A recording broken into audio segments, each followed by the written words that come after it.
Messieurs, bonsoir. Vous êtes encore et toujours des nôtres. J'aurais dû rentrer dans cette émission avec un gros wouh, tellement que je suis content, je suis heureux de ce que un pays frère nous a offert.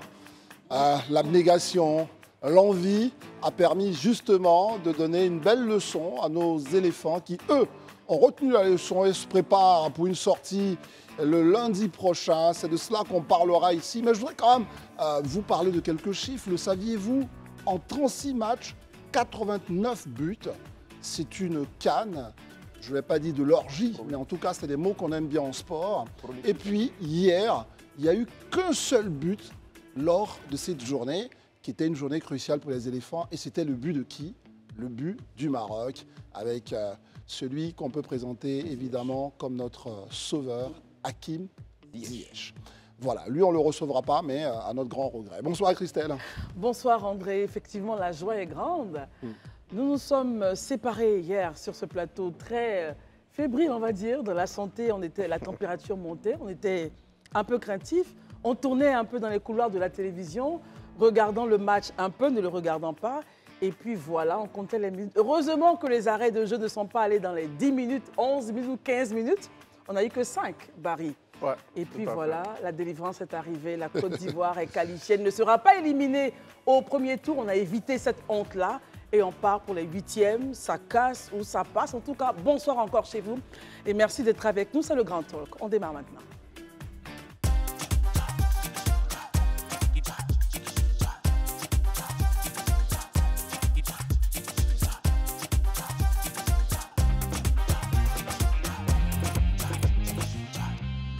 Qu'on commence évidemment juste ce retour de jingle avec cette belle couleur, avec cette étoile, ce qui montre que nous sommes simplement tombés fous amoureux. On l'était avant, mais on est encore tombés fous amoureux de ce pays frère et ami qui, à travers le football, qui est le sport du rapprochement par excellence, nous a encore démontré qu'on pouvait évidemment, même en cherchant j'allais dire, tout ce qui est mieux pour soi-même, on peut penser à son voisin et nous sommes très contents de vous recevoir et de fêter ensemble et de tirer les enseignements aussi de ce qui s'est passé hier, Christelle. Bonsoir Rabia El Garbaoui, oui. Voilà, journaliste, chroniqueuse sur un plateau de télévision au Maroc et en même temps docteur. Merci d'être là. Merci. Et merci pour les Ivoiriens, merci pour la Côte d'Ivoire. Parce que hier, ce but nous a libérés, nous a délivrés, je ne sais même pas quoi dire. En tout cas, nous a poussés vers les huitièmes de finale. Mais avant, Rabia, en tout cas, bienvenue. Je vous présente tout notre plateau. Gérard est là pour nous parler de la Minute Sport. Barry, chroniqueur également sur ce plateau. Et Élisée Boloubeux, voilà. C'est avec eux qu'on va commencer cette émission. Et puis évidemment, André. Voilà, on va faire donc ce plateau ensemble. Merci beaucoup.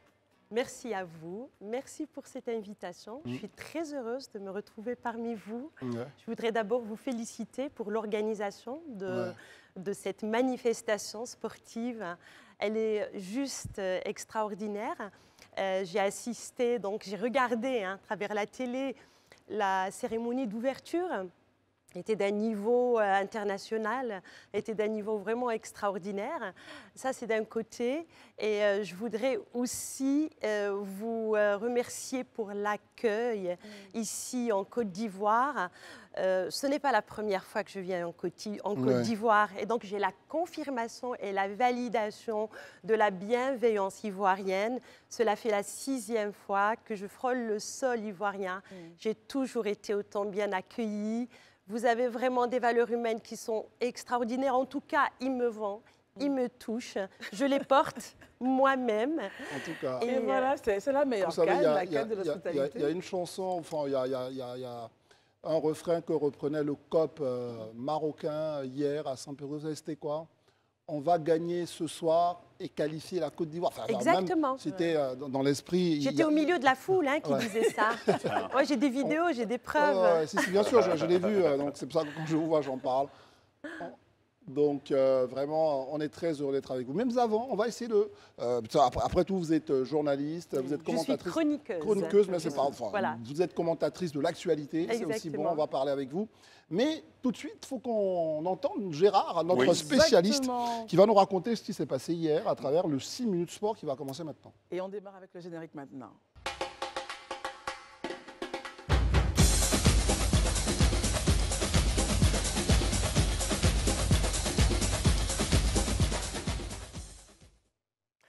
Eh oui, la patience est un chemin d'or qui, emprunté, même à pas feutré, ouvre le champ de tous les possibles, surtout celui d'un espoir retrouvé, d'un rêve inespéré. De la douleur de la cinglante défaite de lundi face aux Alangues, un premier espoir venu du Ghana voisin avait pointé son nez, revigorant ainsi toute la Côte d'Ivoire dans sa diversité, mais aussi dans son ensemble. Puis encore, le néant, le gouffre total d'une élimination surgissant de la pelouse du stade de la paix de Bouaké, où le Cameroun a pris le dessus sur la Gambie dans les derniers instants de la rencontre, 3-2. Comme si cela ne suffisait pas, le troisième scénario qui pourrait qualifier la Côte d'Ivoire s'effondre aussi. Maliens, Namibiens, Tunisiens et Sud-Africains se quittant bon copain sur des scores de 0 but partout. Alors que la FIFA a débarqué, l'entraîneur principal et mis en place un intérim, cela à 90 minutes de dire définitivement au revoir à sa CAN, la Côte d'Ivoire confiait son destin aux lions de l'Atlas marocain. Le match est fébrile, la nation est fébrile, le cœur en miettes, les jambes tremblantes, la pression à son zénith. Puis vient cette 37e minute où Hakim Ziyech propulse au fond des filets la balle relâchée par le gardien zambien Moulenga. Explosion de joie partout sur le territoire. Sauf qu'il faut attendre encore. Sauf qu'il faut tenir au moins 53 minutes. Ça en devient inévitablement suffocant. Quand enfin, à la 95e minute, Tanguy Patrice Mébiam, c'est son nom, siffle, l'arbitre de la rencontre, siffle la fin du match. C'est une effusion de joie indescriptible qui s'empare du pays. La Côte d'Ivoire est en 8e de finale de sa CAN. Ouf, que ce fut long, que ce fut laborieux, mais l'essentiel est là, les 8e sont là, la Côte d'Ivoire est qualifiée, le miracle ivoirien a eu lieu. Le miracle ivoirien a eu lieu, évidemment, c'était ça. Et justement, Audrey, quand on parle de miracle ivoirien, on se rappelle les années 76, où on parlait justement de ce miracle économique. Et revenir au miracle ivoirien, on était vraiment pratiquement morts. Mais bon, le 3e jour, on a été ressuscité. Alors, dans ces 8e de finale, bien évidemment, il n'y a pas que la Côte d'Ivoire. Il y a des équipes qu'on n'attendait pas qui se retrouvent là, et puis des équipes qu'on attendait qui ne sont pas là. On essaie de faire le point avec vous, Gérard. C'est ça. En tout cas, on a au total 16 équipes qualifiées pour les 8e de finale. Nous avons évidemment la Côte d'Ivoire.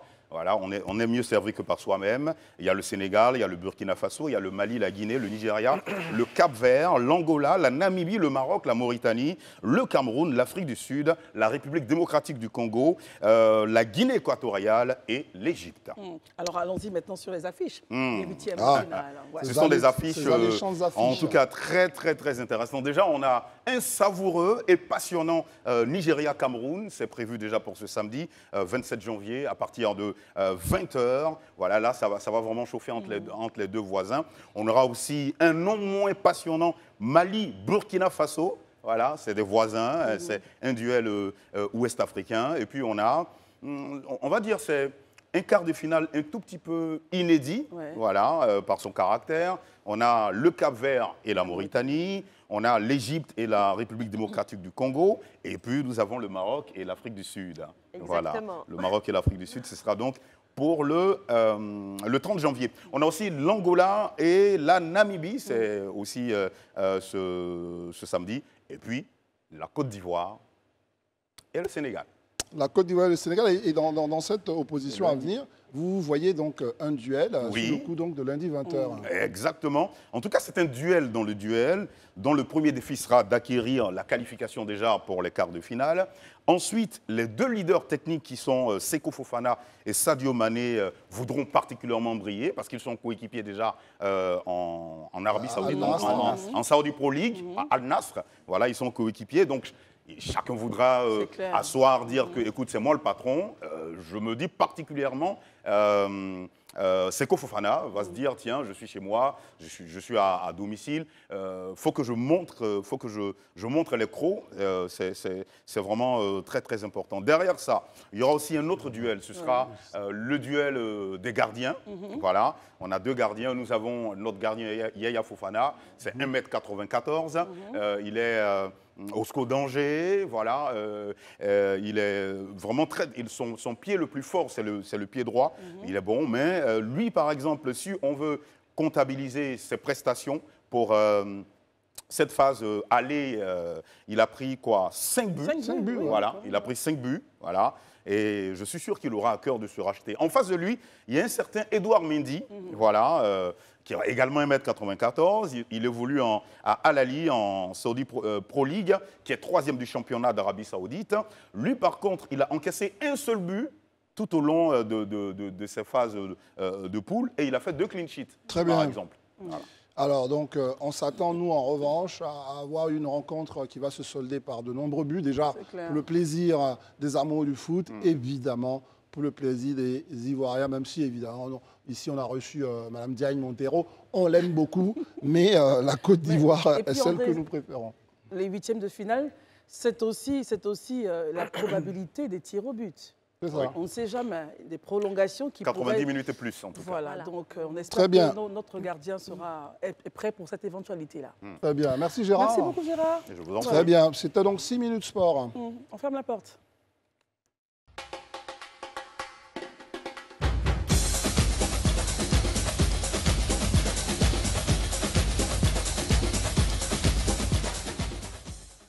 Voilà, on revient comme dans une sorte de prolongement de ce 6 minutes sport. Ce ne sera plus 6 minutes, ce sera beaucoup plus.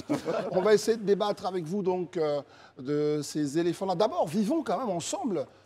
Gérard essaie de nous parler techniquement de ce qui s'est passé hier, mais vivons ensemble. Comment on l'a vécu, nous? Vous étiez plus proches. Oui, tout à fait. Alors, dites-moi, vous y croyez? Parce que bon, le Maroc était plus ou moins qualifié, il fallait sauvegarder la première place. Tout à fait.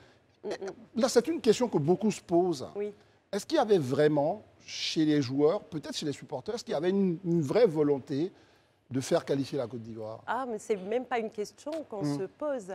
Parce qu'effectivement, le Maroc, il a déjà été qualifié. Mais la responsabilité était très, très lourde. C'était 2 frères. Donc l'un comptait sur l'autre. On ne lâche jamais son frère. La responsabilité, elle était vraiment lourde pour nous, pour les supporters et certainement pour les joueurs et pour notre coach également. Ben, tout le monde était dans la rue en train de crier la même chose, c'est supporter la Côte d'Ivoire.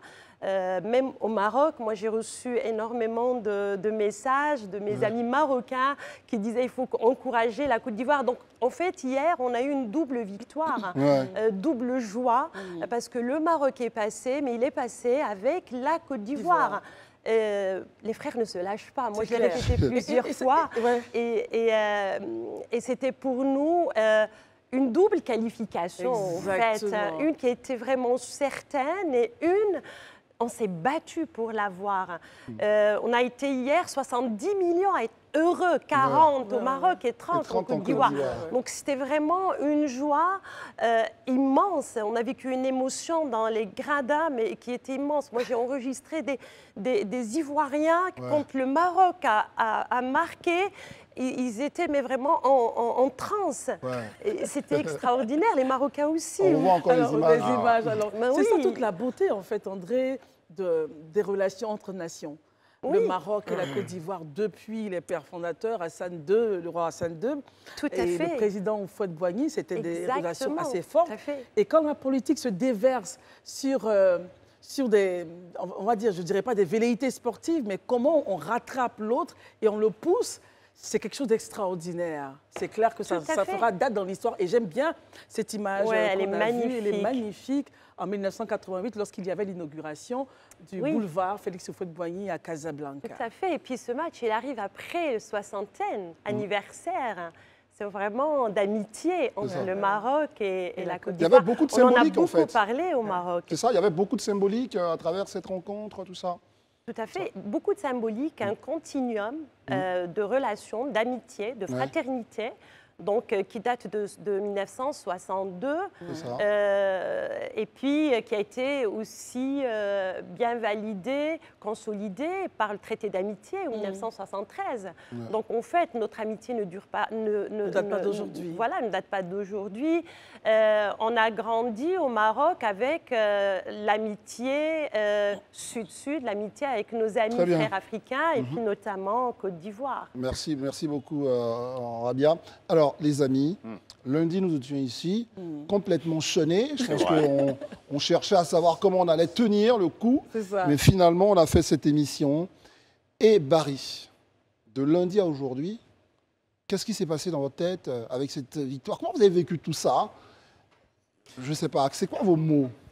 Je dois avouer que le lundi, j'étais sonné parce que c'est une défaite qu'on n'attendait pas, avec un score inattendu. Et pratiquement tout le monde condamnait les éléphants, même certains anciens grands joueurs de la Côte d'Ivoire. Pratiquement tout le monde était sceptique. Mais le même soir, le déclic chez moi a commencé avec une action anodine. Laquelle? C'est l'erreur de Richard Ofori, le portier du Ghana à la 94e minute. Toucher le ballon. Le Mozambicain frappe la balle, elle va en 6 mètres et Ofori, je ne sais pas si c'est la magie du foot ou c'est les dieux du foot. Il hésite, il veut toucher la balle, il ne veut pas la toucher. Corner, centre, Renildo d'une tête puissante, la catapulte dans les poteaux du Ghana. Je me suis dit que la Côte d'Ivoire va passer. Honnêtement, je l'avais dit à André, j'ai dit pour moi, c'est les signes du destin. Cette action, un gardien aussi expérimenté ne peut pas se louper avec ce timing-là. Donc à partir de là, je me suis retrouvé, je me suis dit que c'est jamais fini. Il faut y croire, il faut aller jusqu'au bout. Et chaque poule, on a supporté. Finalement, c'est Hakim Ziyech, d'une frappe précise, qui a donné de l'espoir au peuple de Côte d'Ivoire et à tous les fans des éléphants. Très bien. Et je pense que, comme je l'ai dit au départ, pour moi, il y a les matchs de poule et il y a le second tour. Très bien. C'est un autre championnat qui commence. C'est d'autres réalités, c'est de l'intensité, c'est de la pression, c'est de la responsabilité. Merci, Barry. Et naturellement, on espère être là le 11 février. Alors, Élisée Boloubeu, lui, on ne dirait pas que c'est le prophète Élisée, mais je puis vous assurer qu'il était... T'es serein? Il était très serein, même quand André ne trouvait plus ses mots, ou André, pour s'encourager, l'appelle, alors tu vois ce qui se passe. Il disait non, on va passer. Élisée Boloubeu, aujourd'hui, vous avez vu que vos prédictions se sont avérées justes. Mais est-ce qu'il y a un moment où vous avez douté, par exemple, lorsque le Mali s'en sort 0-0 avec contre, j'oublie un peu, la Namibie, Élisée? Non, pour être honnête, moi, je le dis, hein, un peu comme ce que Barry a dit. Pour moi, j'ai vu véritablement un signe du destin avec le match du Ghana, parce qu'il venait juste après le nôtre. Comme lui, comme Barry. Voilà. C'est-à-dire vous ne pouvez pas recevoir un tel coup de massue et puis une lueur d'espoir qui jaillit de nulle part. Vraiment, les 2 buts gagnés sont réalisés dans les arrêts de jeu. Ça veut dire qu'on a dépassé le temps additionnel. Les 2 buts de Mozambique, en 1 minute 30. Voilà, les 2 buts du Mozambique. En l'espace de 1 minute 30, 2 minutes, il marque les 2 buts. Et dans les arrêts de jeu, moi j'ai tout de suite compris qu'il y avait quelque chose qui est en train de se passer. Mais au-delà vraiment de tout ça, hein, si vous le permettez, je voudrais personnellement en tout cas dire merci au Maroc. Non pas forcément pour le match d'hier, parce que j'avais ce secret espoir-là qu'effectivement on gagnerait cette rencontre, mais déjà pour ce que les Marocains ont commencé à faire depuis le début de la CAN. Sur la toile, il n'y a pas de meilleur promoteur de la CAN que les influenceurs marocains. Ils sont les plus présents sur la CAN. Ils montrent les meilleurs visages.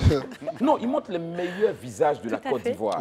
Ils réalisent même des choses. Vous pensez par exemple à quelqu'un comme Ezouber Hilal, qui est corpulent, mais c'est qui fait ces magnifiques... C'est extraordinaire. L'autre qui est dans les rues d'Adjamé et qui parcourt les rues et qui rencontre tous les bébés à qui il offre un maillot. Il mange du garba. Non, vraiment, et il montre les aspects merveilleux de la Côte d'Ivoire. Ça, je voulais vous dire merci. Et puis, comme si ça ne suffisait pas, vous décidez de nous porter et de nous emmener avec vous en 8e de finale. C'est naturel. Mais là, ce qui est encore extraordinaire, comme je dis, il y a les signes de destin. Oui, Élisée. Hakim Ziyech, qui est un joueur hyper talentueux, mais qui malheureusement, chaque fois avec le Maroc, n'a pas su être au niveau attendu. Parfois, mais il était l'objet de critiques. C'est lui qui sort le grand jeu hier, comme si c'était la résurrection, lui-même sa résurrection personnelle, mais sur le sol ivoirien. Ça, pour moi, c'est des symboles forts. Et je pense qu'avec le Maroc, on vient de sceller quelque chose qui risque de durer sur du très long terme. On a parlé tout à l'heure c'est de ça qu'on parle depuis, hein, de ceux qui avaient la foi, ceux qui pensent, machin. Et on a voulu inviter quand même une catégorie de compatriotes qui, eux, sont animés d'une certaine foi. Donc, ils peuvent faire des chansons d'encouragement, mais ceux qu'on va recevoir, enfin, ou bien le représentant ou celui qu'on va recevoir, ils font une chanson où ils disent que la coupe va rester en Côte d'Ivoire. Lundi soir, les gens ont dit, mais qu'est-ce qu'ils ont raconté dans cette chanson? Mais il est là aujourd'hui, Siro, voilà, il dit, la coupe reste chez nous, ils y ont cru. Reste là, ouais. Bonsoir, Siro.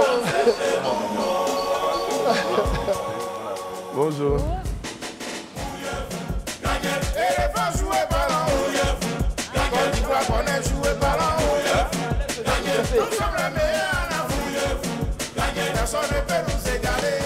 Mais vraiment, on parle de signes de destin. C'est ça aussi, parfois, les artistes sont des dieux. Hein. On parle de démiurge, parce qu'il y a quelque chose qui est fou. C'est-à-dire que comment la prophétie de l'artiste ne va pas se réaliser, c'était aussi l'une des questions essentielles lundi soir.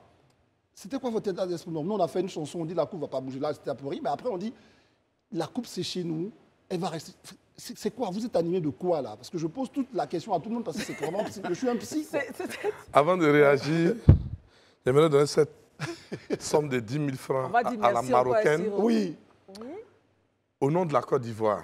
Oh, mais je vais garder ce billet. Ce billet, vous devez le garder. Je vais le garder à vie. Gardez-le. Merci beaucoup. On vous dit merci. Je vous dis merci au nom de la Côte d'Ivoire. Je vais le garder. Et comme moi, je lis beaucoup, il va être comme un signet. Je vais l'utiliser comme un signet dans mes livres. À chaque fois que je vais ouvrir un roman, ben, je vais me souvenir de vous. Merci. Ben, moi, j'ai quelque chose aussi. Ah oui, Une belle écharpe en plus. Voilà. Ça, c'est magnifique, ça. Je ne savais pas que vous alliez être là, mais j'ai apporté cette écharpe et je ne savais pas à qui. C'est la force de live streaming. C'est ça, justement. En fait, c'est de ça qu'on parlait tout à l'heure, la foi. Vous parliez de la foi, de la prophétie, des synchronicités, des messages. Eh bien, on y est. Voilà. J'ai gagné un billet, vous avez gagné une écharpe avec Dima Maghreb qui veut dire toujours le Maroc. Ah, toujours le Maroc. C'est bien sûr. Ne vous en faites pas. Vous aurez des supporters en Côte d'Ivoire. Moi, j'ai une demande à vous faire. Vous êtes artiste, vous écrivez des chansons. Maintenant, il va falloir trouver une place pour le Maroc dans vos chansons. Non, ne t'en fais pas. C'est déjà fait. Merci, Siro. Pour revenir à ta question. Hakim Siro. Oui, Hakim Siro. Voilà. Alors, Siro, ça vient d'où cette inspiration-là? Disons que tout ce qu'on fait, vous savez que la musique, c'est l'œuvre de l'esprit. Et tout ce qu'on fait, nous le faisons d'abord avec la foi. Parce que la foi, c'est la ferme assurance des choses qu'on espère et la démonstration de celles qu'on n'a pas. C'est la base de toutes les choses. Voilà. Non, mais c'est vraiment important de vous avoir parce que quand un peuple, après le football, ça reste un jeu, mais quand il y a une telle espérance, tout le monde croit et que la musique arrive comme ça à porter l'espérance, vous voyez, vous vous dites finalement, comme ces garçons, vous vous dites que vous avez une responsabilité. Qu'est-ce que vous auriez pu faire après, si ça avait été l'issue qu'on ne souhaitait pas? C'est qu'à ce moment, l'artiste aussi se pose des questions. Comment rassurer, comment dire des choses nouvelles à ce peuple? Vous savez, au départ, c'est-à-dire lundi, on a tous eu mal. Et il y avait toutes les réactions étaient de premier degré.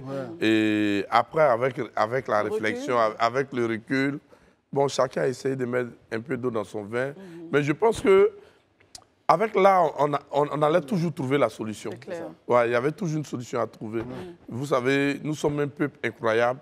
Un peuple qui ne laisse pas demain se soucier de lui-même et qui profite surtout de sa joie. Voilà. Et la Côte d'Ivoire est un pays qu'on ne peut pas trouver quelque part encore, sauf au paradis. Moi, je valide. Moi, je valide. Je valide parce que, vous savez, ce que j'ai appris avec mes amis ivoiriens, je suis partie au Grand Béribi, à Grand Béribi, et je suis restée avec une famille ivoirienne. J'ai partagé avec cette famille le quotidien. Et ils m'ont dit quelque chose que j'ai beaucoup apprécié. Découragement n'est pas ivoirien. J'ai gardé ça. Mais vous savez, il y a des croyances comme ça qui portent les peuples. Et ces croyances, on ne peut que les concrétiser dans des manifestations. Regardez la joie du peuple ivoirien. Quand on voit un peuple joyeux, on ne peut que prédire la joie, en fait, que de belles choses. Merci beaucoup. Et maintenant, vous savez c'est quoi? C'est quoi? On n'a pas peur parce que le Maroc est là. Moi, je vais ajouter quelque chose. Excusez-moi, je vais ajouter quelque chose. Vous savez, j'ai une citation que j'adore d'un auteur malien qui s'appelle Diabaté et qui dit, en fait, on suit l'éléphant dans la brousse pour ne pas être mouillé par la rosée. Et bien aujourd'hui, l'éléphant, on le suit, nous les Marocains, d'accord, avec la certitude de ne pas être mouillés par cette rosée. Oh là là, c'est beau. Voilà. Là, c'est des prises, mais c'est vraiment, ça va au-delà du sport. Non, mais, alors, sinon, est-ce qu'on peut avoir un petit acapella ou bien Non, c'est juste une petite anecdote. Oui, allons-y. Voilà, hier, après ces images-là, j'ai un frère qui était venu à Abidjan, qui est quitté aux États-Unis. Oui. Il me dit, mais c'est quoi cette folie? J'ai dit, cette folie, c'est ce qu'on appelle la Côte d'Ivoire. Ouais, exactement. Tu la découvres.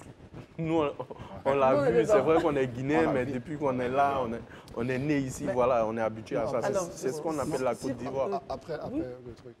Est-ce que restons un peu quand même sur la force du football, parce que vous parlez, là, c'est la rencontre. Vous êtes dans les médias marocains. Là, aujourd'hui, vous rencontrez un artiste ivoirien. Oui. Je veux quand même... Comment le football, aujourd'hui, culturellement, est perçu et comment vous voyez comment le football arrive à créer autant de liens entre les peuples? C'est quoi votre réaction là-dessus, Rabia? Le football fait partie du sport, le sport fait partie de la culture. Et la culture, de toutes les façons, elle est fédératrice selon justement la perception que l'on donne à cette culture. Il y a des cultures d'ouverture. Le Maroc est une culture d'ouverture, la Côte d'Ivoire est une culture d'hospitalité. Aujourd'hui, je dis de fraternité et d'ouverture. Et donc, on ne peut trouver mieux que le football pour rassembler et puis rassembler les Africains. Parce que nous, les Africains, on a des valeurs vraiment particulières. On partage beaucoup de valeurs humaines et donc on s'entend très vite. Quand je suis arrivée ici, je me suis fait beaucoup d'amis. Pourquoi? Parce qu'on a les mêmes valeurs. Et donc en fait, le football est perçu de manière positive, fraternité, solidarité, de façon à ce que, regardez, dans la Coupe du Monde, l'Afrique était marocaine, mais on a été soutenu par l'Afrique de façon à ce que tous les visages ont été retournés vers l'Afrique. Aujourd'hui, on est entre nous, mais on continue à se soutenir de la même façon. Et la preuve, c'est ce match du Maroc qui a pris donc les éléphants, les lions. Moi, j'imagine un lion avec un éléphant, la main comme ça, la patte dans la patte, qui sont en train de marcher. Alors, Gérard, sur ce qui s'est passé depuis le jour où André n'avait plus de mots, il dit, bon, écoutez, moi, je ne sais plus quoi dire. Ce jour-là, jusqu'à aujourd'hui, on a douté. C'est vrai. On a eu froid. Moi, j'avais plutôt... Est-ce que vous croyiez qu'on passerait? Bon, non, je n'y croyais pas. Ce n'était pas non plus de la déception. Mais je veux dire quoi, c'était je veux décrire ce sentiment comme étant un sentiment de peur, tu vois, parce que je me suis dit, tiens, 84, on organise la CAN à domicile, on sort au premier tour. Bon, attends, on a attendu 40 ans, et puis là, sortir, tu vois, donc il y avait cette appréhension, cette peur-là. Et puis, finalement, le Maroc nous a relancés. J'étais vraiment heureux, rien que pour ça, en fait. Je me suis dit, bon, écoute, on a vaincu le signe indien, voilà, on est en 8e de finale. Franchement, pour moi, c'est déjà suffisant, quoi, tu vois, c'est largement suffisant. Justement, j'aimerais entendre Siro sur comment il a vécu justement ce match du Maroc. En fait, moi, je n'avais pas peur parce que, vous savez, le drapeau du Maroc est représenté par des étoiles. Et nous suivons toujours l'étoile. Voilà, et je n'avais pas peur, ma foi était impénitente. Voilà. D'accord. Alors, vous aviez confiance. Oui, je vois Gérard. Les hommes de foi sont ensemble. Vous aviez confiance. Est-ce que ces moments-là, parce que c'est là où parfois j'entendais Christelle parler de est-ce que vous allez faire un a cappella avant de vous laisser, mais est-ce que ces moments-là redoublent l'inspiration de l'artiste? C'est à ce moment où vous vivez quelque chose, une sorte de déflagration de joie. Est-ce que ça vous inspire tout de suite ou vous accusez le coup avant de vous réinspirer? Non, là, tu es toujours inspiré, mais tu ne peux pas faire 2 chansons pour la même équipe en même temps. Il y a tellement d'artistes. Et vous savez, c'est la première fois que nous partons en Coupe d'Afrique et qu'il y a près de 60 chansons sur les éléphants. Hein. Tous les artistes ont participé. Très bien. Et vous savez, il faut saluer les artistes de Côte d'Ivoire parce que mettre de l'argent dans une œuvre, c'est au minimum 7, 8 millions ou au minimum même 5 millions que tu mets dans une œuvre pour les éléphants. Et ça, il faut saluer les artistes de Côte d'Ivoire. Je voulais profiter de ce moment pour dire merci à tous les artistes de la Côte d'Ivoire qui ont donné de leur voix, de leur argent, de leur sens de l'hospitalité, de leur amour pour leur pays. Voilà, je vous salue, les gars. C'est de jolis mots de femme. Exactement, voilà. Et Siro, donc, on ne peut pas se quitter sans un a cappella. Ah, tu veux un a cappella? Oui. Lequel alors? Ben, ce chant-là, justement, ce chant inspiré, oui. Ma soeur, lève-toi, je vais te montrer un truc. Avec. Lève-toi. Voilà. Non, on va danser ensemble. Il va vous apprendre le ballet. Attends, je vais te montrer un truc. Fais comme ça. Zépet, zépet, zépet, zépet, parti, péré. Bougez. Bravo, bravo, bravo, bravo. On va remercier Siro. Je suis là, je ne fais que danser. Vous ne faites que danser. Siro, on va vous remercier d'être passé nous voir. On ne voulait pas vous prendre vraiment trop de temps. On voulait quand même montrer combien de fois votre chanson a participé à créer cette fois-là. Parce qu'on l'a entendu hier, cette chanson, c'est fou. En boucle, hein. On voulait quand même vous recevoir un peu ce soir. Et puis après, on va parler des aspects techniques. Justement, vous allez croiser Didier Otokoré, qui est avec nous parce qu'il a gagné en 92. C'est lui qui va vous remplacer. Il va nous expliquer comment on fait pour gagner dans ces conditions-là. Et vraiment, on vous remercie, Siro, d'être passé nous voir. Merci, Siro. Merci beaucoup. Hein.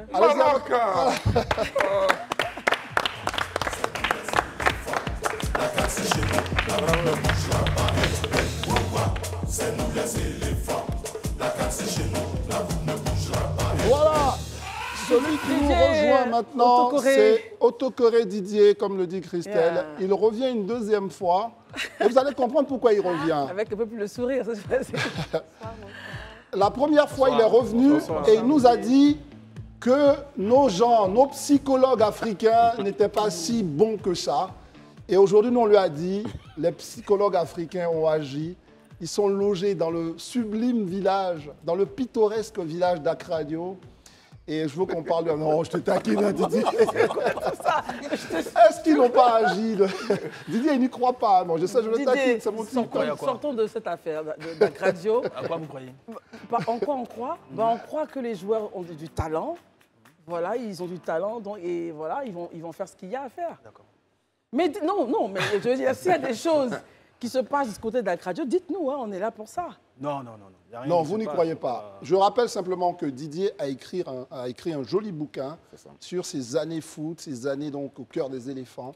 Et le bouquin est là, il raconte pas mal de choses. N'hésitez pas à vous le procurer. Mais il est là aujourd'hui parce que lui, contrairement à ces jeunes qui sont là, il a déjà gagné la coupe. Il a connu la recette pour gagner la Coupe d'Afrique. Rabia, nous vous présentons un champion d'Afrique.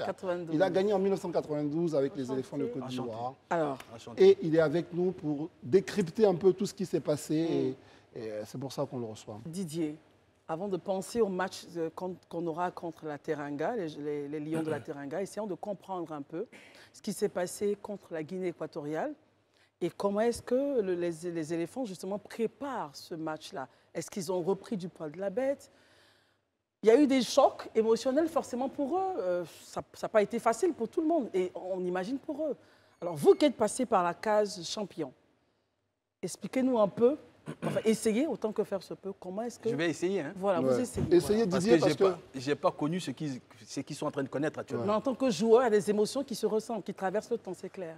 Ben allez-y Didier.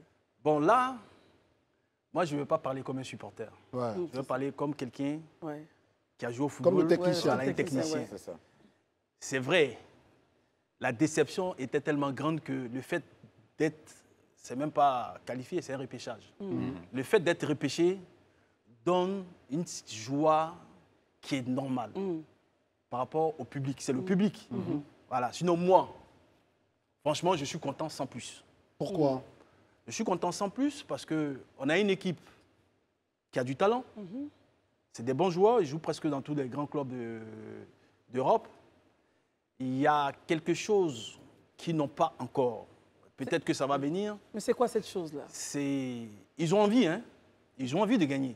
Mais il manque le patriote. C'est un combat, la CAN. On va en guerre. On ne va pas seulement pour jouer au football. On va pour... Ah bon? Oui, c'est une guerre. On va représenter son pays. Donc, on ne vient pas là comme si c'était un tournoi quelconque. Donc, j'ai du mal. Je ne suis pas dans leur tête. Mais il y a un travail, comme on dit, psychologique à faire. Mais justement, parlons-en. Nous, on a intitulé justement cette partie d'émission avec vous-même. Les éléphants, quels éléphants défieront les lions de la Teranga? Cela veut dire que la responsabilité de ceux qui vont faire de ces éléphants des guerriers est grande. Est-ce qu'aujourd'hui, l'opération qui s'est passée là vous rassure un peu plus ou vous dites c'est une opération de transition? Vous n'y croyez pas? Quelle opération? Le changement d'entraîneur, le changement de staff technique. Ouais, mais attends. MS Faye n'est pas un magicien non plus. Ouais, il était aussi l'adjoint. Il était l'adjoint. Donc il porte la responsabilité aussi de ce qui s'est passé? Il porte la responsabilité normalement de ce qui s'est passé parce que c'est un adjoint. Donc il a son mot à dire, il y a beaucoup de choses. Donc ils font les équipes ensemble. Voilà. Le Gassé, même s'il décide, il demande conseil à MS Faye qui approuve ou non. Donc je pense que les deux, bon, moi je pense que c'est une bonne chance. En fait, on a un problème en Côte d'Ivoire. Ouais. Le gros problème de la Côte d'Ivoire, c'est le Sénégal qui est en train de donner l'exemple. La Mauritanie est en train de donner l'exemple. Le Cap-Vert est en train de donner l'exemple. Nous, on est des gens du tout de suite. Ouais. Voilà. Et c'est à tous les niveaux de la Côte d'Ivoire. Tout de suite. Il faut que ça marche tout de suite. Donc on prend un entraîneur, il faut qu'il gagne. Mais ce n'est pas des magiciens. Il faut donner le temps aux entraîneurs de gagner avec des projets bien. Donc et puis la préparation, la structuration. Il faut structurer ce club. Et l'équipe nationale n'est pas un club. L'équipe nationale, ils se voient tous les 2, voire tous les 3 mois. Donc, on ne peut pas prendre un joueur aujourd'hui, dans 2 mois, prendre un autre, dans 3 mois, prendre un autre, et puis dire on va gagner la CAN. Vous avez l'impression qu'il n'y a pas de plan, en fait, autour de ces jeunes-là? Je ne parle pas d'aujourd'hui, même de mon époque. Ça a toujours été comme ça. Ce n'est pas un plan structurel. Nous, on a gagné parce qu'on a eu la chance d'être ensemble longtemps. Ça, c'est une chance. Celles qui gagnent en 2015, ils sont ensemble. Hein? Il y a 2, 3 nouveaux qui viennent, mais ils sont ensemble. Voilà, c'est comme ça qu'on gagne une CAN. Très bien, Didier. Je vois Rabia El Garbaoui, vous regardez, et vous, quand même, vous avez un coach, ça fait un moment qu'il est là. Il y a cette expérience un peu différente, là. Comment vous l'analysez en pensant à ce que vous-même vous vivez au Maroc avec tout à fait. le coach Regragui? Une équipe n'est pas que physique. Une équipe, c'est d'abord psychologique, mental, c'est également énergétique. Et c'est également, c'est une construction, c'est une famille. Parce que quand on joue, quand on est sur un terrain, eh ben, on joue en équipe et donc on a le sentiment d'être supportés les uns par les autres. Et ce sentiment, on ne peut pas l'avoir si on n'a pas travaillé sur plusieurs valeurs de cohésion d'équipe et de groupe. Et cela demande du temps, effectivement. Donc, puisque vous avez posé la question sur le Maroc, nous avons en fait justement l'équipe marocaine. Si vous la suivez également sur les réseaux sociaux, surtout sur les réseaux sociaux et les médias, il y a une certaine synergie qui s'est installée avec le temps. Et notre coach Regragui est plus qu'un coach pour l'équipe. C'est un mentor, c'est un coach mental également, c'est un mentor, c'est un père. C'est quelqu'un en fait qui travaille avec plusieurs, moi je dirais, procédures en même temps. Mental, psychologique, relationnel. Et c'est quelqu'un qui utilise l'humain également dans ses relations, qui respecte la différence des joueurs et qui se qui en fait se comporte avec chaque joueur selon en fait son style psychologique. Et cela est très important dans un groupe, que ce soit une famille, une équipe de foot, une entreprise. La dimension humaine et le capital humain, il est à considérer. Mais quand on dit ceci justement... Gérard voulait réagir. Gérard, oui, bon, je voudrais donc poser une question à Didier. C'est vrai qu'il dresse... Très rapidement. Oui, très rapidement. Didier, tu as donc remporté le championnat 92 et tout. Donc, c'est dire qu'au niveau des instances dirigeantes du foot ivoirien, vous, les anciens joueurs, vous voix porte. Quelle solution vous proposez justement à ces dirigeants-là pour améliorer notre équipe nationale? Ou bien, est-ce que vous n'êtes pas écoutés? Wow. Nous, on parle, hein. Après, on nous écoute si on veut pas, on ne nous écoute pas. Mais c'est bon, on n'a pas non plus la science infuse. Mais ce qu'on dit, c'est des choses, c'est du b.a.-ba du football. Le football, là, ce n'est pas de la magie. Le football, c'est comme un tout, ça se prépare. Pour gagner quelque chose, ça se prépare. Je donne un exemple. Est-ce que ça vous le dites? Mais on parle tous les jours. Là, on va finir la CAN. Dès qu'on va finir la CAN, on va recommencer. Au lieu de garder un entraîneur, vous avez vu le Sénégal, ils ont pris Ali Cissé. C'était un jeune, il était jeune entraîneur quand il commençait. Il n'a pas gagné la première année. Il n'a pas gagné la deuxième CAN. Il a fallu la troisième CAN pour qu'il gagne. Mais il a eu le temps de se construire lui-même en tant qu'homme et se construire son équipe. Ce qu'elle vient de dire là, c'est très important. La vie humaine, l'humanité là, c'est en étant toujours ensemble, tous les jours ensemble. Selon vous, est-ce qu'il fallait garder Gassé ou pas, rapidement? Non, mais ça, maintenant, Gassé, on pourra en parler parce que le débat se poursuit tout à l'heure. On va encore discuter et comprendre comment les éléphants vont aborder véritablement ce 8e de finale. Donc voilà, tout de suite. Je remercie tous ces compatriotes, tous ces Ivoiriens, même à l'étranger, les Africains qui nous disent qu'on vit différemment la CAN sur Live TV. Même quand on ne regarde pas les matchs, mais vous en parlez avec un autre ton que nous apprécions. Merci en tout cas de cette fidélité, de cette reconnaissance, de l'effort que nous faisons, nous aussi, pour vous faire passer ces moments de CAN dans une forme d'allégresse, de joie, de plaisir. Parce qu'aujourd'hui, Christelle en témoignera, nous avons toujours des invités sur le canal 6 et 206 et bien sûr sur les 2 canaux TNT et Canal+. Et Didier Otokoré est toujours... Didier Otokoré est toujours avec nous, Rabia également, Gérard, Élisée Boloube, Barry, ils sont là. André, la question que nous posions est restée donc... en suspens. En suspens. Didier Otokoré, était-ce un bon choix de se séparer de Gassé? Difficile, hein, personnellement, pour moi. Parce que se séparer des Gassé comme ça, c'est peut-être pour calmer la ferveur des supporters ivoiriens qui n'en voulaient pas depuis le début. Depuis le début, ils n'en voulaient pas. Donc je pense que pour calmer un peu la situation, il fallait le faire et ça a été fait. Et quand on finit de dire ça, quelles sont les capacités que le trio, donc Emers, Fayet, Demel et Guaméné Alain, ont pour encore pousser cette équipe ivoirienne, surtout lundi face au Lion de la Teranga? Non, le match du Lion de la Teranga, comme dirait l'autre, le cabri qui sait qu'il va mourir, il n'a plus peur du couteau. Donc là où on va, si par malheur on est éliminé, ça sera normal. Personne ne va crier au scandale. Par contre, si on gagne, un exploit. Ça serait un exploit ou un miracle. Pourquoi un exploit ou un miracle, Didier? Non, parce qu'au jour d'aujourd'hui, il n'y a aucun Ivoirien, quand il regarde honnêtement l'équipe du Sénégal, pensait gagner. Mais comme c'est le football, les Ivoiriens peuvent le faire, mais avec un autre état d'esprit.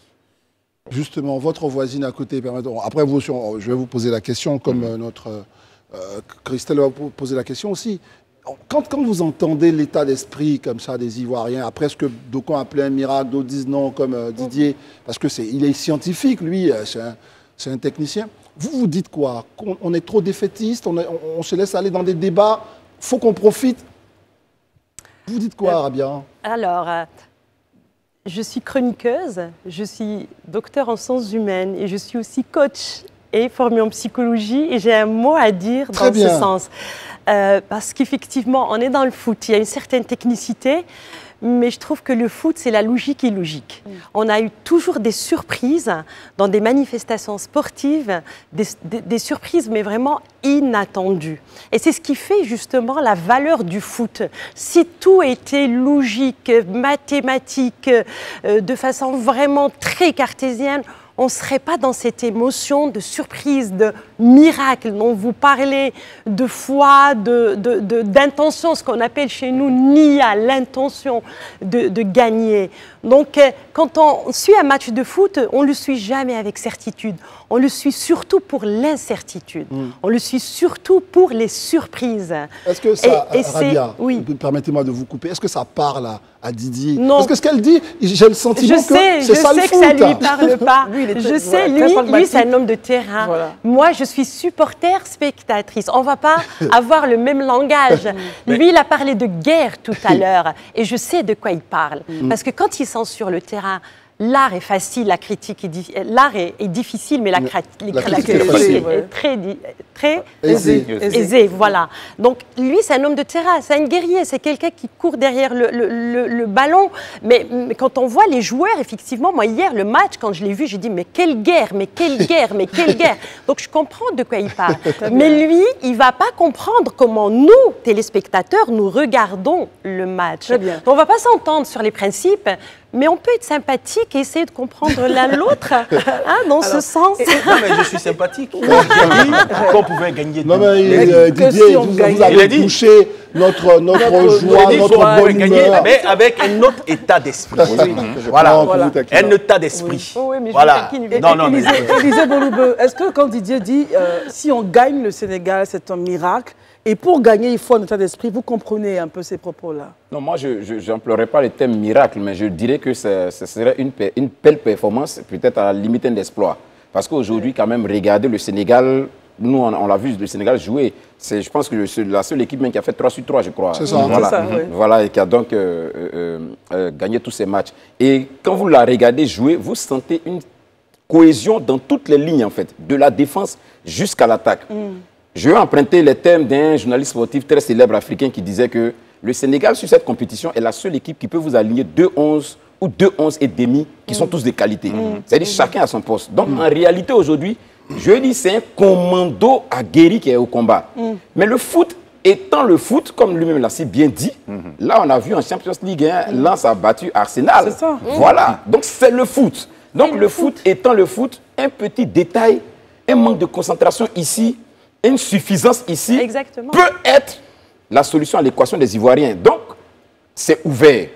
Mais en même temps, comme il le dit, et je partage totalement son avis, un match de football face à une équipe d'une telle performance, quand on est outsider, il y a un élément qu'il ne faut pas perdre de vue, la soif de gagner, le fighting spirit. Et ça, c'est cet état d'esprit-là dans la tête que les Ivoiriens doivent avoir. Merci de parler d'état d'esprit, Christelle, permettez-moi, parce que là, justement, ça va ouvrir un gros sujet. On l'a appris depuis cet après-midi, selon donc des sources de la presse française, relayées par plusieurs médias d'ailleurs, la Côte d'Ivoire, à travers la FIF, aurait contacté donc Hervé Renard. Hervé Renard, l'information vient de tomber, aurait accepté, mais on attend son employeur actuel, qui est la Fédération française de football, avant de connaître le fin mot de l'histoire. Est-ce que tout ça, justement, parlons-en, cela ne va pas jouer sur l'état d'esprit de cette nouvelle équipe? Gérard va témoigner, et Barry aussi. Vous allez nous dire, est-ce que tout ça, ça n'aura pas une incidence sur l'état d'esprit des uns et des autres? Pour moi, ça fait désordre complètement que de faire comme ça. Dès lors que vous avez choisi un trio, vous dites bien, la tâche qu'on vous assigne, c'est d'assurer un intérim. Et après, nous allons donc rechercher un entraîneur. Peut-être, si l'intérim s'avère être un intérim qui est payant, faut laisser ces personnes-là sur place et puis travailler, puisque nous parlons beaucoup de reconstruction de notre football. C'est important. Mais pendant qu'on a placé un trio pour dire, tiens, on vous assigne telle tâche, on va chercher un entraîneur. Bon, évidemment, même si on a gagné avec lui, pour le ramener, ça fait désordre. C'est une incohérence que je n'arrive pas à comprendre, que d'aller chercher Hervé Renard là où nous en sommes. C'est une incohérence. Est-ce que vous êtes aligné sur le point de l'incohérence, qu'il fallait laisser donc le trio choisi faire ses preuves? Mais tout à fait. Il y a deux éléments. C'est incohérent, c'est inconséquent. Pourquoi? Je m'explique. vous nommez des entraîneurs qui sont intérimaires. D'abord, vous avez viré un qui était en pleine compétition. Donc, du coup, vous fragilisez votre groupe parce que c'est l'entraîneur qui a composé l'équipe. Vous nommez quelqu'un qui était son adjoint. Vous ramenez un autre qui n'appartenait pas au staff. Et 24 heures après, il y a une rumeur d'un nouvel entraîneur qui sort. Finalement, comment voulez-vous que ceux qui ont été nommés se sentent? Comment ils préparent le match? Le match, c'est lundi. Ce n'est pas dans un mois, ce n'est pas dans un an. Une équipe, c'est un ensemble de systèmes. Dans ce système-là, chaque acteur a un rôle à jouer. On gagne, il y a la bureaucratie qui gagne.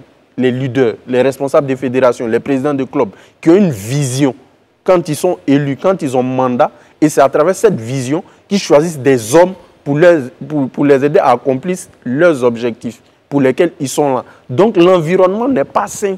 Ça, c'est un d'abord. Et dans un environnement sain, on ne peut pas gagner ou on peut gagner difficilement. On va écouter Lysée Bolobo sur ce point et ensuite Didier Tokoré. D'accord. Moi, j'ai souvent l'habitude de dire sur le plateau ici, il faut qu'on soit cohérent avec nos propos. C'est-à-dire, il faut toujours qu'on regarde dans le rétroviseur ce qu'on a dit, parce que c'est important. Quel est l'objectif assigné à M. Gassé? L'objectif assigné à M. Gassé, nous on était sur ce plateau ici, je me rappelle que j'ai interrogé le DEX ici. Quel était l'objectif assigné à Gassé? J'ai posé la question à 2 reprises, il a répété l'objectif assigné à Gassé, c'est d'aller le plus loin possible dans la CAN. Aller le plus loin possible à la CAN, si vous disiez, ça veut dire quoi? C'est quoi? Certains vous direz la finale, d'autres vous direz non, passer le premier tour, le troisième tour. Il n'y a pas un outil réel qui a été en tant que tel. Mais allons même sur la base de l'effet le plus faible, c'est-à-dire passer le premier tour. Mais si on regarde la configuration aujourd'hui, mais Gassé a atteint son objectif. Quoi qu'on ait été battu, le 11, on est qualifié pour le second tour. Donc Gassé a atteint son objectif en réalité. Donc on le vit pourquoi? La question est posée. Bon, maintenant on l'a viré, et voilà, il se trouve qu'on parle de Hervé Renard qui... Oui, d'accord, là on l'a viré. Donc déjà même, vous avez dit que ce n'est pas conséquent avec ce qui a été dit au départ. Maintenant, on parle de Hervé Renard. Moi, je reste pertinemment convaincu que ce n'est pas le meilleur choix, ce n'est pas pertinent et ce n'est pas vraiment pour moi signe de nous amener à aller loin en fait. Il faut éviter ça. Didier, vous êtes un footballeur toujours, parce que vous êtes quand même dans le milieu, entraîneur, dirigeant, tout ça. C'est quoi cette affaire? Comment vous lisez ça? Comment vous analysez ces rumeurs? Jusque-là, la FIFA n'a pas démenti. Est-ce que tout ça, c'est de nature à amener la sérénité ou ce n'est même pas de nature même à encore perturber ce groupe qui est déjà fragilisé? La FIFA, actuellement, elle a un problème. Elle a un souci actuellement. Elle n'est pas très bien là où elle est actuellement. Donc, s'il faut aller encore faire des démentis, se disperser, je pense que là... En fait... Emers Faye, il ne va pas rentrer dans ces trucs-là. Le football, là, on a l'habitude, c'est toujours comme ça. Voilà. Parce que le football, c'est le football. Il va toujours avoir des rumeurs, de machin. Lui, il doit se concentrer sur son objectif. C'est ça. Voilà. Son objectif, c'est d'aller battre le Sénégal lundi et passer au second tour. Et si, je le lui souhaite, s'il le fait, ça ne sera plus le même Emers Faye. Hein. Le regard va changer vis-à-vis de lui. Donc, c'est ce que je lui souhaite, en fait. Voilà. Donc, lui, il doit être dans une bulle. Il doit être dans une bulle, lui et ses joueurs. Et ne pas justement écouter tout ce qui se passe autour. Là, ils doivent être... Justement, notre collègue ici, Rabia, est psychologue, permettez que je dise des choses comme ça. Comment on arrive comme ça à rentrer dans sa bulle, dans un environnement comme celui-là, avec toutes ces informations qui circulent et toute la passion autour du football? Cet entraîneur-là, on va dire Emers Faye dont on parle. Oui, tout à fait. Moi, je suis tout à fait d'accord avec le fait de se concentrer parce qu'effectivement, il y a le ballon, il y a les joueurs, il y a les autres. Et donc, en fait, les autres, il faut les laisser là où ils sont. Il faut se concentrer justement sur le jeu. Et le jeu, il se construit avec... ce qu'on appelle justement dans la cohésion d'équipe, il se construit avec un fil d'or. Et ce fil d'or, il doit être justement exclusif aux joueurs et à l'entraîneur. Et quand on se concentre sur ça, effectivement, on peut justement réaliser de bons résultats, être positif mentalement et aussi physiquement. Très bien, en tout cas, c'est bien dit. Ça va nous permettre, Christelle, d'aborder le rôle des anciens footballeurs qui ont été sollicités par le ministère de la Promotion de la Jeunesse, de l'insertion professionnelle du service civique pour lancer une opération donc, de sensibilisation autour des fléaux qui guettent la jeunesse, qui parfois donc, les fragilisent. Et le football est un bon moyen d'expression. On les a vus sortir là sur différents lieux d'Abidjan et il y avait la caméra de Live TV.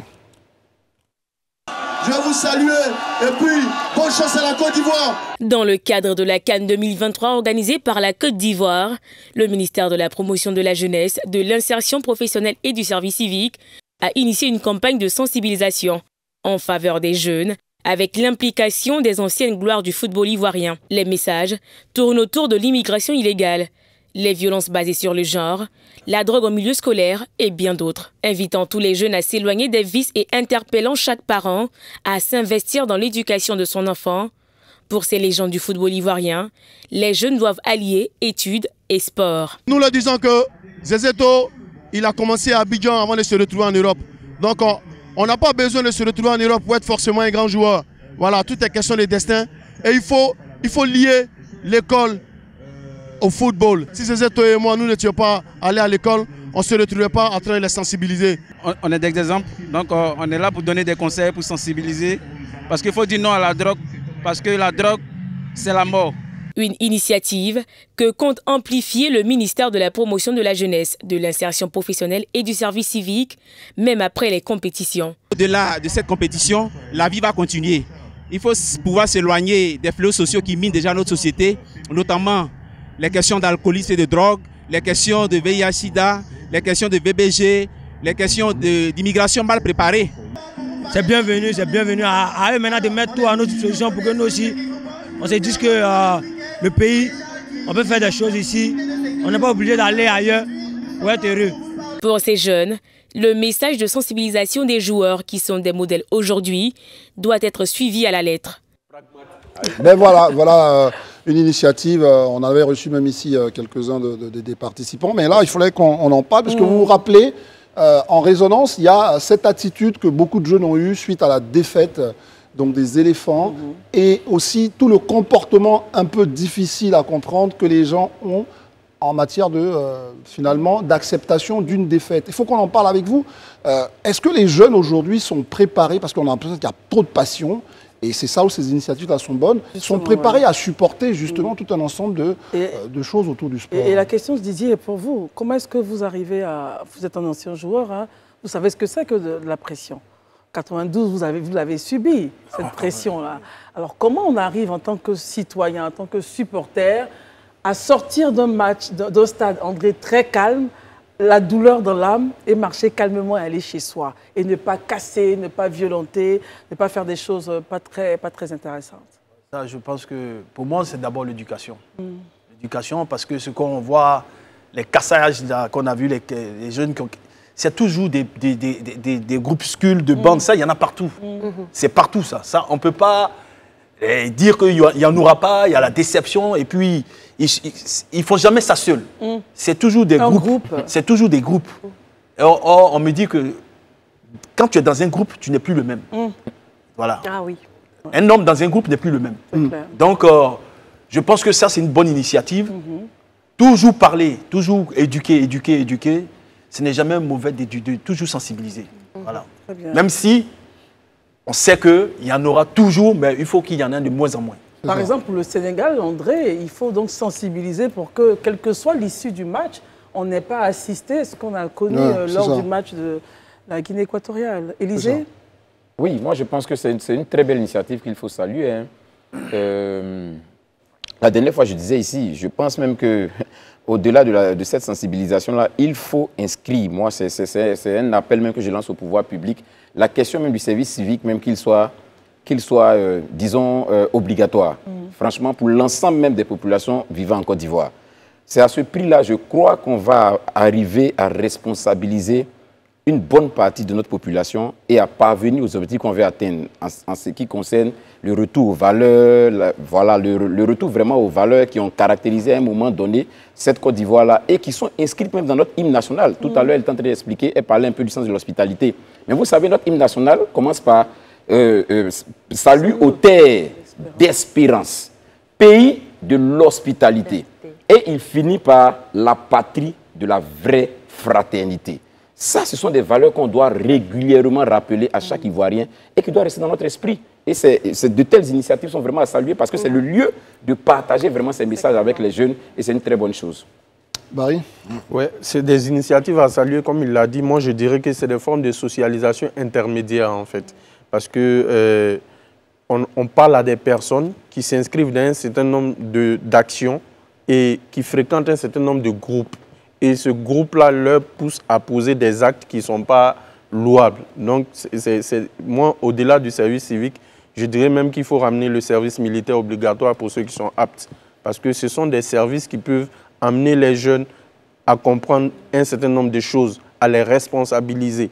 Souvent, quand on parle du service militaire, il y en a qui rient. Mais en réalité, quand vous prenez les pays où il y a le service militaire obligatoire, vous verrez qu'il y a une certaine catégorie au niveau de la jeunesse qui est quand même disciplinée parce qu'on leur a inculqué des valeurs.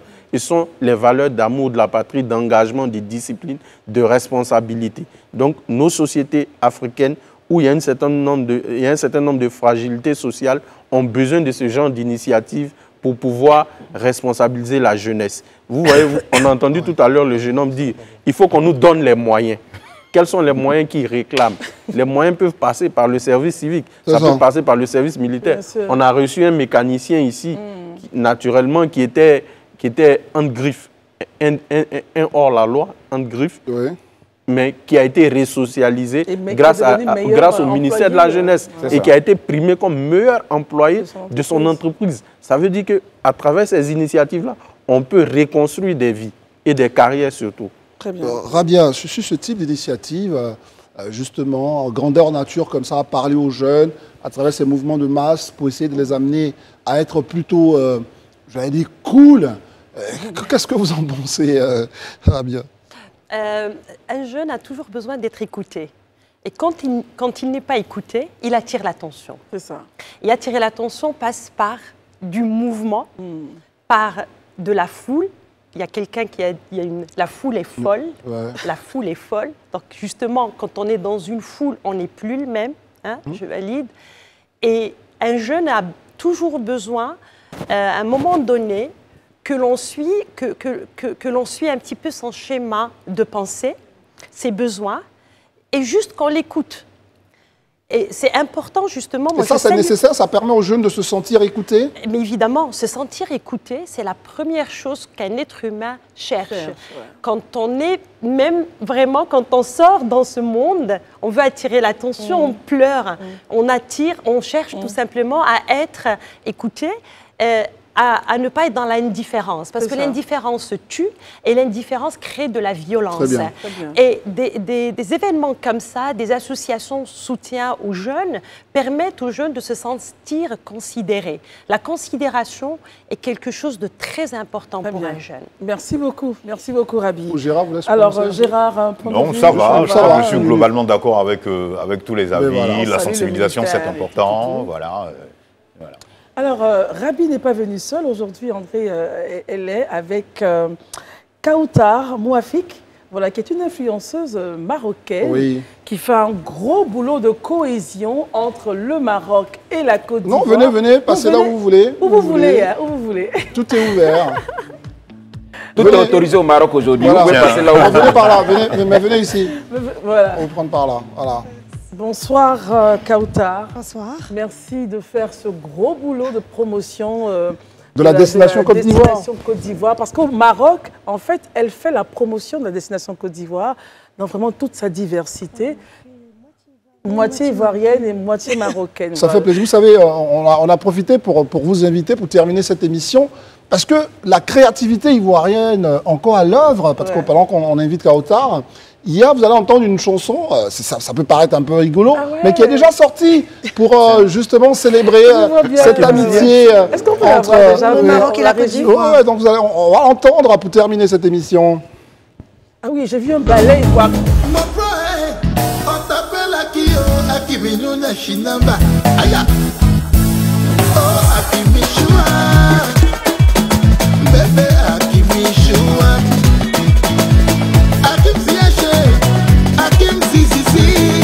Merci beaucoup.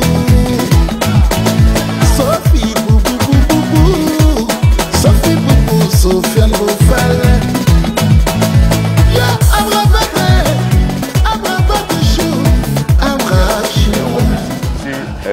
Quel Ziyech. Un hommage à la sélection marocaine. C'est terrible. Voilà, voyez-vous, c'est ça. C'est ça la force. C'est ça la force. Il n'y a que le football qui puisse créer ce genre de passion, ce genre d'innovation. Merci pour ce que vous faites. C'est merci que remercie la Côte d'Ivoire d'ailleurs pour la belle organisation. Vous avez montré au monde entier qu'on est capable, qu'entre nous, toute la jeunesse ivoirienne a travaillé. Moi, j'ai assisté, je fais le trajet, tous les matchs du Maroc pour aller assister à San Pedro. On a un très beau pays. On a de la verdure, on a de la nature, on a un peuple qui sont chaleureux. Partout où tu passes dans les petits villages, ils sont accueillants, chaleureux. Et c'est le moment où on a vraiment promouvoir le tourisme ivoirien. Et je veux que la Côte d'Ivoire met encore beaucoup de l'appui parce que les Marocains, ils n'attendaient pas à tout ce qu'ils sont en train de voir. Vraiment, c'est à saluer. On salue vraiment le ministre du Tourisme. On salue notre président Alassane Ouattara pour tout le travail qu'il a fait. Oui, parce que à Live TV, à tous les journalistes. On n'a pas parlé des deux présidents parce que forcément, ils ont dû se parler à un moment. Est-ce qu'on sait, le roi, du président et du roi. Du président et du roi. C'est les deux présidents, les deux chefs d'État. Mais le roi, est-ce qu'on connaît un peu son sentiment? Est-ce qu'on sait? Ça a fuité un peu. Comment il s'est senti hier, le roi? Est-ce qu'on sait? C'est sûr qu'il était heureux. Il était heureux. Mais c'est sûr qu'il était heureux. Mais c'est une histoire. La Côte d'Ivoire, c'est une histoire d'amour, le Maroc et la Côte d'Ivoire. Il est allé à l'école ici. Oui, c'est ça. Ses amis, c'est Yves Zebo et puis son nom, Ahmed, le ministre Ahmed. Donc, il a vécu ici, c'est un Ivoirien. Oui, tout à fait. En tout cas, on applaudit très fort cette amitié. Merci beaucoup, Kaota. Merci, Rabia. Merci c'est la fraternité, l'amitié, la paix entre les peuples. C'est ce qu'on souhaite, nous, à travers cette émission. Bah ouais, on a terminé. Merci Didier d'être passé. Rabi, un bisou. Merci, Kaota. Merci beaucoup. Élisée, merci. Merci beaucoup. Bravo. Marquis. Alors, on vous dit merci. On garde la foi pour lundi. On reste concentré, on soutient les éléphants et on se dit à demain. Tu ne nous auras pas, Didier. Pour la dernière émission du Grand Talk. On soutient également les lions de la classe. Oui, on soutient les lions de la classe également. Voilà, bien sûr. À demain. À demain.